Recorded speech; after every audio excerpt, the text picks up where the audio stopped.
zao zay atao hoe voazaky satria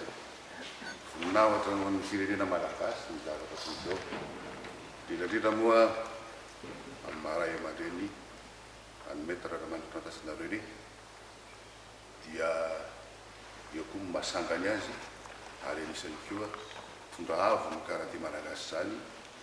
azo atao manerana an'izao tontolo izao indrindra ao Eropa, ao Frantsa, nandritra ny taona maro. Eto Madagasikara moa dia tsy lazaiko zany fa zay izao no anisan'ny zanany ary nampianariny tamin'ny fotoanany. Ny tiako ambara dia tsotra ihany. Voninahitra ho an'ny firenena hoe aho ary fitahin'Andriamanitra no nazahoantsika ray aman-dreny toy izao satria zany tepana 9e dan zany dia vitsivitsy ny mahazo azy eran-tany. Zay aloha dia zavatra tsy piako tsara eto. Eny fa ny any apotony ary dia sarotra ny mahazo an'izany kanefa ny tsika anisan'ny firenena anankiray izay manana an'izany ankehitriny. Koa faly sy ravo zay raha aman-dreny sady mety raha zoky eto amin'ny tany sy ny fanjakana milaza androany zany fa misy io nevertany io ary dia faly sy makasitraka izay mikatroka reto eto Madagasikara mahafantatra zay sady maharezay ary manomafy an'izay hoany.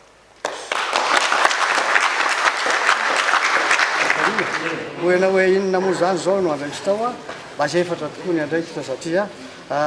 nametrahana andraikitra be dehibe ny tenako. Eo aloha zany a voalohany indrindra aloha dia tsy adiniko aloha ny fédération malagasy ny karaté zay aloha voalohany indrindra ataoko vaindondra raha mihitsy hoe mba hiara-iasa amin'ny fédération zany a mba hampandroso ny karaté. Eto moa izy a dia vavolombelona zany zavatra zany fa tsy ataoko ambanin'ny zavatra io zavatra io na dia hoe betsaka ny zavatra miandry any ivelany any. 9e dan amin'inona moa zany no azonao io maître? Okinawa Rogerio Jindokan, Okinawa. Anankiroa zany zay eto Europa dia ray Autriche dia za zany voalohany. Maro moa ny école manerana voaka ao Japon zay melipatrana eran'izao tontolo izao ka Jindokan zany dia anisan'ny club ngeza be anankiray ao Okinawa. Firenena araka ny lazaiko anao teo aloha zao nitonga tamin'ny séminaire international tamin'ny mois de novembre 2013 dia telo ambin'ny folo fa ny mpitramana ao anatin'io Jindokan io dia ohatran'ny rehetrarehetra ihany presque manerana zao tontolo izao. Afrique du Sud adiniko moa fa misy koa zany ao Afrique du Sud. Ny tomboka tamin'ny Shotokan zay tamin'izany fotoana zany tamin'ny 1964 dia Shotokan natao. Avy eo dia lasa le maître Lichon dia tonga indray maître Abe sy maître Shimizu zay ao Adorio. Izany reo zany tamin'ny taona tany amin'ny taona 70 tany no nametraka ny Adorio ary zareo reo zany no nametraka hosolon-tena ny Adorio teto Madagasikara ary tamin'ny 1977 daty voalohany nandanako tany Japon no nahitako ny fondateur ny Adorio Ochika tamin'izany fotoana zany dia fandraitanana dia nolazainy fa hoe ianao zany no misolo-tena ny tenako any Pitany any Madagasikara ka dia noho izany manome courage ianao engane ka dia mba hiroborobo no Adorio dia zay zany no Adorio zany izay niroborobo tokoa tamin'izany fotoana zany ary amin'izao fotoana izao moa dia mbola misy koa no Adorio fa tsy hoe maty akory fa ny tena moa tonga amin'le hoe zay tsy apiketsa vezivezy dia tsy maintsy mba jery zay mahamety ny teknika anao dia zay zany mahatonga hoe maketsa aloha dia mba mijery etsy ohatra zao sahala amin'ny hoe ny en commission mondiale zao misy an'Andriamantoa Asolofo dia tsy maintsy manana style be dehibe vo lasa en commission mondiale. Izany zany zavatra zany no nampitaiko tamin'ny zareo reo zany hoe aza mijanona amin'ity fotsiny dia tanteraka zany Asolofo ka na vita ny tanjona zay ny eritreretina natonga azy atao commission mondiale satria raha miditra amin'ny commission mondiale ianao dia tsy maintsy malala teknika be deabe tsy maintsy malala école be deabe andalo école be deabe izany a dia zay a zavatra tsara indrindra tsy hoe tia